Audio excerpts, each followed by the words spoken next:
eu participei de um debate recentemente com a bancada ruralista, com o representante da bancada ruralista, na discussão do Código Florestal. E essa discussão se deu um pouco diante da tragédia do Rio de Janeiro, da região serrana. E a discussão era o seguinte, quer dizer, o que aconteceu ali foi, na verdade, em área urbana e não foi em área rural, porque o grande embate que nós estamos tendo do Código Florestal é, primeiro, se incide ou não as mudanças em área urbana ou não incidem em área urbana, e a questão das áreas de preservação permanente, que elas se justificam exatamente porque elas garantem a estabilidade das encostas. E eu estou colocando isso, Alfredo, porque eu acho que uma das discussões que o Brasil terá que aprofundar daqui para diante, do ponto de vista legal, é a questão do que é rural, do que é urbano. E os critérios legais sobre o que é urbano, poucas pessoas sabem, são critérios, inclusive, definidos pelo Código Tributário Nacional, que define, inclusive, esses critérios em função da possibilidade de tributos, especialmente do IPTU.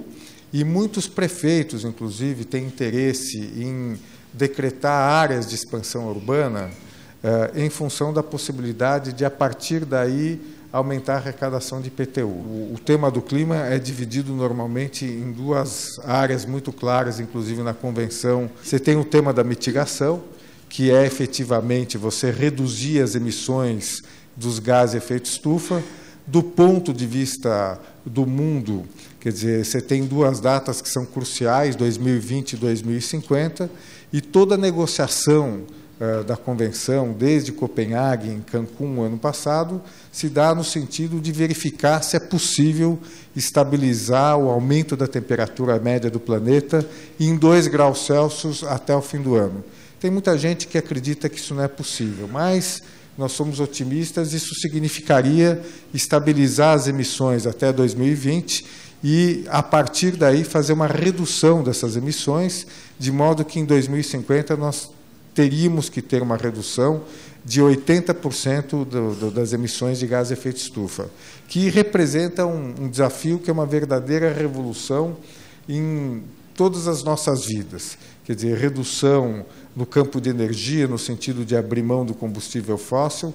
Isso, para o Brasil, traz um desafio gigante, porque o Brasil está muito entusiasmado com o pré-sal, e eu sempre comento que a exploração do pré-sal trará muitas mudanças para o Brasil, inclusive do ponto de vista, Sérgio, da geopolítica, porque se o Brasil se transforma num grande produtor e exportador de petróleo, a pergunta é em que lado o Brasil vai ficar na negociação internacional. Então, no campo da mitigação, como o Alfredo colocou, nós temos enormes desafios. E no caso do Brasil, quer dizer, no momento em que você resolver o problema da principal fonte de emissão, que é o desmatamento, quer dizer, a discussão ela vai para um outro campo, que é o campo das outras fontes de emissão.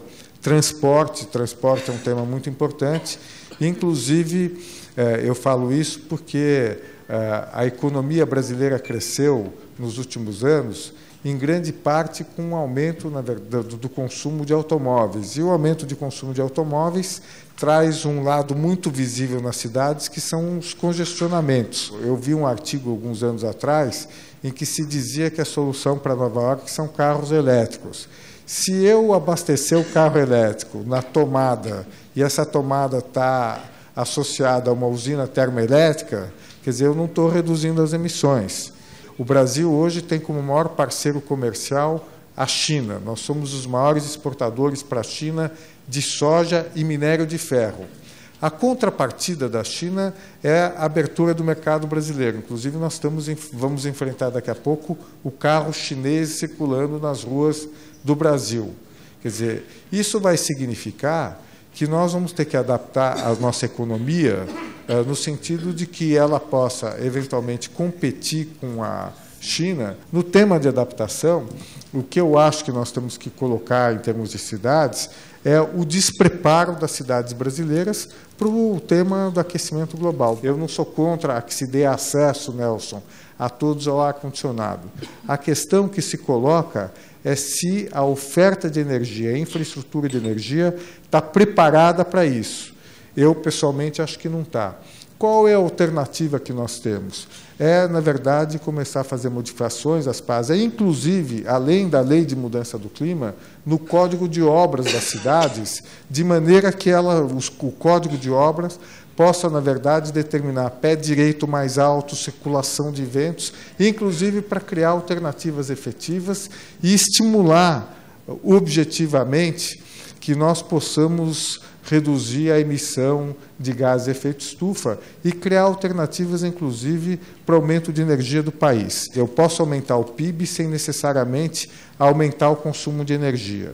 Para que isso venha a ocorrer, nós temos, na verdade, que eu quero insistir, ter política que estimule inovação, e inovação, na verdade, em todos os campos. Quer dizer, no campo do planejamento da cidade, na elaboração do plano diretor, na elaboração de código de obras, enfim, neste marco regulatório, nós temos que fazer alianças estratégicas, na minha opinião, com o setor empresarial, com a universidade, que tem que apresentar alternativas, inclusive, mais viáveis, mas porque, do ponto de vista objetivo, em 20 anos nós vamos estar enfrentando cenários muito difíceis, inclusive de consumo de energia, de consumo de recursos naturais, em função do aumento da renda das classes C e D, que estão se transformando em classes mais consumidoras, as chamadas novas classes médias. O Rio não é uma cidade.